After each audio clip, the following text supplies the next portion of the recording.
ये जो भूस्खलन है इसके वजह से बाढ़ आ रही है नदियों में, घर लोगों के गए, बहुत सारी जानें गई हैं। इस बार तो पिछले 3-4 साल से ये हो रहा है लगातार।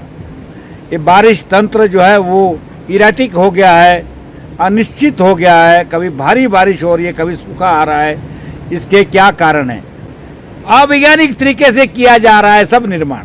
ना उसके भूगोल का अध्ययन हो रहा है, ना उसके भूगर्भीय अध्ययन है, ना आकृति का अध्ययन है, ना वाटरशेड का अध्ययन है, ना लोगों का पुरातन ज्ञान इस बात की समझ को जोड़ा जा रहा है। और सीधे जो है कॉन्ट्रैक्टर्स आकर के पहाड़ को काट रहे हैं। और बल्कि इन प्रोजेक्टों का जो आज तक बने हैं इनका ऑडिट कीजिए, विधानसभा की कमेटी बना के देखे क्या हुआ।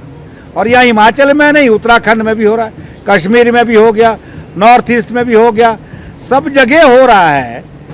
हिमाचल प्रदेश विधानसभा में कल से पिछले दिनों इस मानसून में आए भारी बारिश के कारण बाढ़ और भूस्खलन और उससे पैदा हुई आपदा की स्थिति पर चर्चा चल रही है।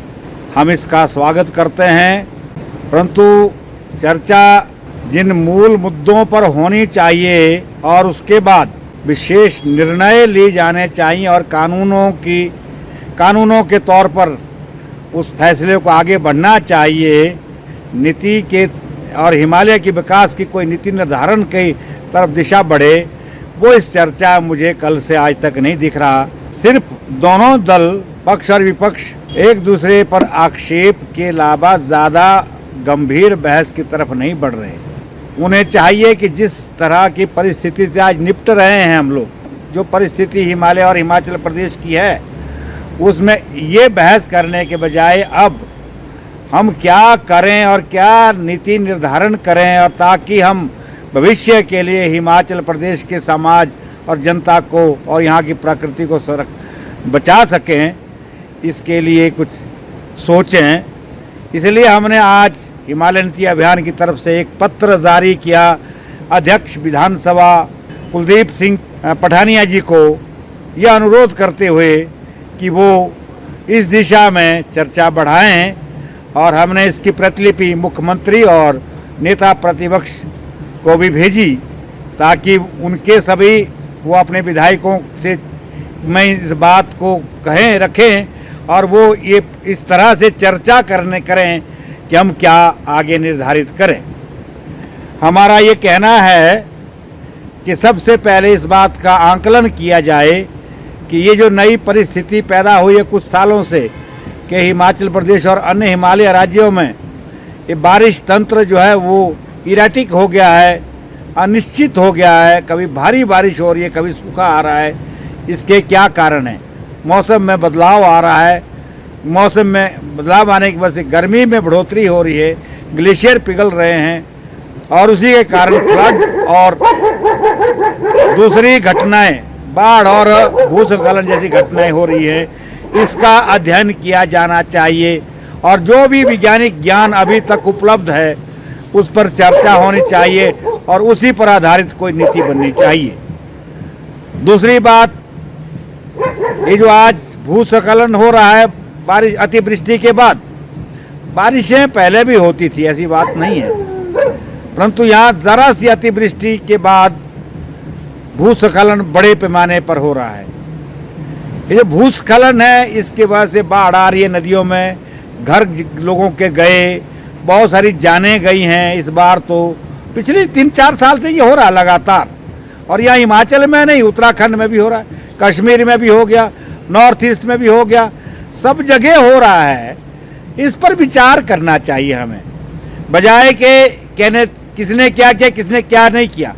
अब इस पे विचार करें, क्योंकि इसका एक कारण निश्चित तौर पर ग्लोबल वार्मिंग हो सकता है, परंतु दूसरा कारण जो है, हम देखें कि स्थानीय स्तर पर हम क्या अपना विकास कैसे कर रहे हैं। जैसे हम देखते हैं पहाड़ों में जंगलों का कटान 1980 तक लगातार हुआ, उसका क्या प्रभाव है। उसके बाद के नए तरह के जंगल डेवलप हुए हैं। उसके बाद देखिए जब ये नया विकास का दौर ग्लोबलाइजेशन के बाद आया, उसमें नए हाइडल प्रोजेक्ट बनना, नए इंफ्रास्ट्रक्चर, रोड डेवलप होना, ये शुरू हो गया। इसका क्या प्रभाव है? और फिर हमने रोडें निकाली नदी के किनारे, वहाँ शहर बसा दिए, बस्तियाँ बसा दी, उसका क्या प्रभाव है? पूरी भूमि का उपयोग बदल दिया, उसका क्या प्रभाव है? ये जो पूरा विकास का मॉडल हमने फिर खनन, सीमेंट प्लांट, ये सब किया, इसका क्या प्रभाव हुआ यहाँ? इस बात का आंकलन करिए। और बल्कि इन प्रोजेक्टों का जो आज तक बने हैं, इनका ऑडिट कीजिए विधानसभा की कमेटी बना के, देखिए क्या हुआ। ये पिछले 5-6 सालों से, 10 सालों से, खासकर 11-12 में जब फैसला हुआ था कि नेशनल हाईवे 4 लेन का नेटवर्क बनना है, यूपीए गवर्नमेंट में डिसीजन हुआ था, इम्प्लीमेंटेशन एनडीए गवर्नमेंट में हुआ। 4 लेन सड़कें शुरू कर दी। हिमाचल प्रदेश में भी 5-6 सड़कों का काम चल रहा है। हमारे लिए पिछले 5-7 सालों से सबसे बड़ी त्रासदी का कारण ये सड़कें बन गई। अवैज्ञानिक तरीके से किया जा रहा है सब निर्माण, ना उसके भूगोल का अध्ययन हो रहा है, ना उसके भूगर्भीय अध्ययन है, ना आकृति का अध्ययन है, ना वाटरशेड का अध्ययन है, ना लोगों का पुरातन ज्ञान इस बात की समझ को जोड़ा जा रहा है।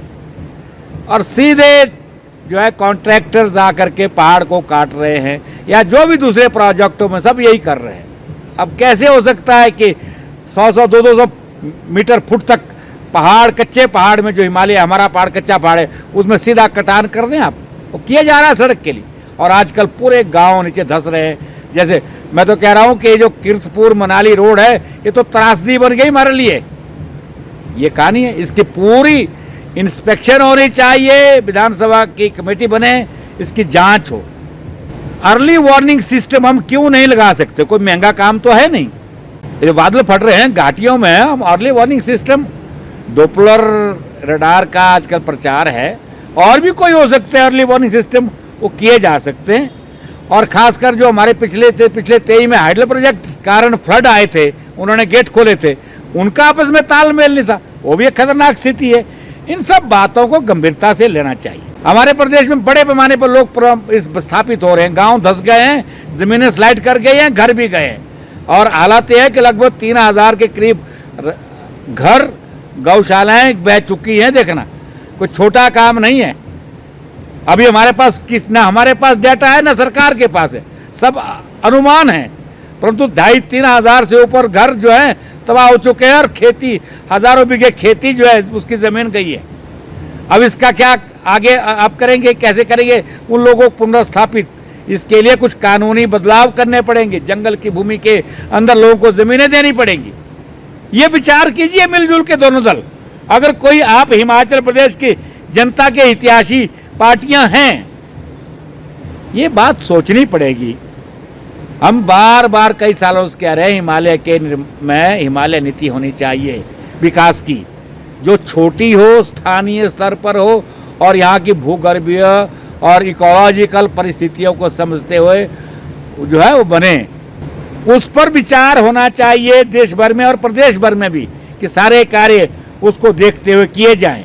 आजकल चर्चा वन अधिकार कानून की है। वन अधिकार कानून में सबसे बड़ा महत्वपूर्ण काम है कम्युनिटी फॉरेस्ट रिसोर्स, सामुदायिक वन और सामुदायिक वन प्रबंधन का निजाम। इसको करिए। जब तक आप इकोसिस्टम बेस्ड एडेप्टेशन की तरीके नहीं अपनाएंगे, ऊपर से थोप के आप नहीं कर सकते ये काम। ये सब काम करने चाहिए। विधानसभा में हमारे माननीय सब सदस्य हैं, परंतु आपको जरूरी तौर पर यह सोचना पड़ेगा कि आप उन सब लोगों से भी बात करें जो इस क्षेत्र में काम कर रहे हैं, खासकर वैज्ञानिक, एक्टिविस्ट, सामाजिक कार्यकर्ता, पर्यावरणविद, इन सब से बात करें और उनके साथ मिल करके फिर कोई ऐसी नीति बनाएं ताकि हम अच्छा रेजिलेंट इंफ्रास्ट्रक्चर डेवलप कर सके। देखिए ये होगा। हिमालय में लगातार ये सब आपदाएं और बढ़ेंगी। उसकी वजह ग्लोबल वार्मिंग है, मौसम गर्म हो रहा है, पहाड़ की ऊंची चोटियों में ही जो है क्लाउड बर्स्ट होना शुरू हो गया है। अल्पाइन पास्चर में भी आजकल बहुत बड़े पैमाने पर क्लाउड बर्स्ट होता है, जहाँ बारिशें नहीं होती थी। ये सब हो रहा है, ये होगा और रैपिड होगा। अब हमको इंफ्रास्ट्रक्चर को ऐसा रेजिलेंट बनाना पड़ेगा, ताकतवर बनाना पड़ेगा कि हम इसमें जी सकें। हमारे गांव, बस्तियां, खेत कहाँ बसें, इस बात का अध्ययन करके करना पड़ेगा। पूरे लैंड यूज के बारे में सोचना पड़ेगा। ये हमने आज विधानसभा के स्पीकर को चिट्ठी लिखी और हम अनुरोध किया उनसे कि इन मुद्दों पर चर्चा हो और फिर कोई हिमाचल प्रदेश के लिए कानून और नीति निर्धारण हो जाए अगले भविष्य के लिए।